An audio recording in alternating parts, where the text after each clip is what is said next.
Everyone, welcome back to my YouTube channel. आज के video का टॉपिक है डेजा वू।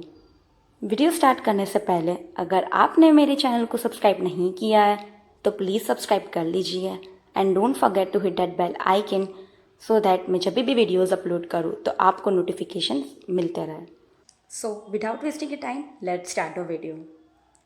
हम में से कई लोगों ने ऐसा फील किया होता है कि हम ये सिचुएशन या जगह पर पहले भी आए हुए हैं, पर हम पहली बार ही वो जगह को एक्सप्लोर कर रहे होते हैं। साइकोलॉजी में इस इल्यूजन को डेजा वू बोलते हैं। डेजा वू एक फ्रेंच फ्रेज़ है जिसका मतलब है ऑलरेडी सीन। डेजा वू बहुत ही कॉमन एक्सपीरियंस है। कई सारे लोग इस इल्यूजन को एक्सपीरियंस करते हैं। सबसे पहले आपके दिमाग में एक क्वेश्चन होगा अभी भी कि डेजा वू होता कैसे है। कई लोगों को अभी भी पता नहीं है what causes deja vu. So in this video we will see from psychological aspect about deja vu. यहाँ 2 पॉइंट समझने बहुत ज़रूरी है। सबसे पहला पॉइंट है, डेजा वू हमेशा लोकेशन या फिर प्लेस को लेकर होता है, नहीं कि पीपल या ऑब्जेक्ट्स को लेकर। Location and place plays a important roll over here. Second point है कि हमारा माइंड क्या करता है जब हम डेजा वू के स्टेट में होते हैं। हमें जब भी ऐसा लगता है कि हम ये जगह पर पहले आए हुए हैं या फिर लगता है ये जगह बहुत फैमिलियर है, उसी टाइम हम रिकॉल करने का ट्राई करते हैं बट कुछ याद नहीं आता। हम ये एक्सप्लेनेशन से ये सजेस्ट कर सकते हैं कि deja vu is something to do with memory recall.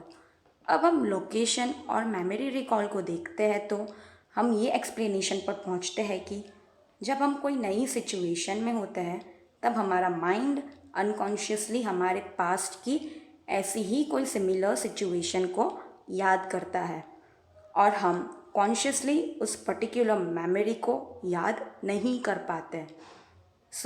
इसी की वजह से हमारा माइंड फिर ऐसे ही पास्ट वाली सिचुएशन को रिकॉल करने की ट्राई करता है। Deja vu may be defined as an incomplete recollection of a memory.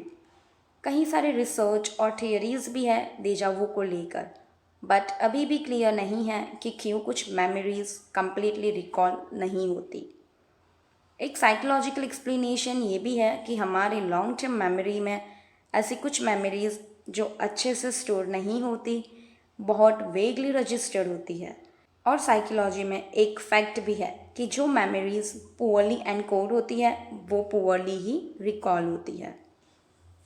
90% of time deja vu is just psychological process, because हम जो भी चीज़ परसीव करते हैं, इवन दो हम अनकॉन्शियसली भी परसीव करते हैं, वो सारी चीज़ भी हमारे माइंड में स्टोर हो जाती है।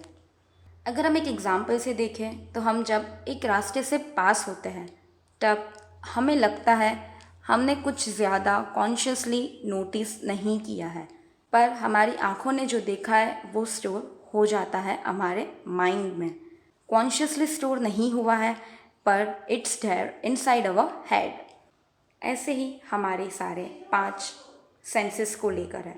आप जो आवाज़ सुनते हो, आप जो स्मेल करते हो, everything which you have touched, ये सारा स्टोर हो जाता है हमारे माइंड में और ज़्यादा पार्ट अनकॉन्शियस का होता है। हमारे ब्रेन में ऐसे ही इतनी सारी इन्फॉर्मेशन स्टोर होती है जो हमारे रियल लाइफ में भी मैचअप होती रहती है। हम जो भी देखते हैं वर्ल्ड में, डेली लाइफ में, वहाँ मैचअप होता रहता है। हमारा माइंड ये इल्यूजन क्रिएट करता है कि हमने ये सिचुएशन पहले देखी हुई है, बिकॉज ऐसी ही कई सारी इन्फॉर्मेशन ऑलरेडी स्टोर रहती है हमारे ब्रेन में। टू कंक्लूड, डेजा वू सिर्फ एक साइकोलॉजिकल फिनोमिना है। मोस्टली ये साइकोलॉजिकल फिनोमिना की वजह से ही अकर होता है। अगर आपको मेरा वीडियो इन्फॉर्मेटिव लगा हो तो please like and share this video. Don't forget to subscribe to my channel. Psychology या मेंटल हेल्थ को लेकर कोई भी क्वेरीज है तो आप मुझे ईमेल भी कर सकते हो। ईमेल आईडी नीचे डिस्क्रिप्शन बॉक्स में दिया हुआ है and you can comment me in the comment box also.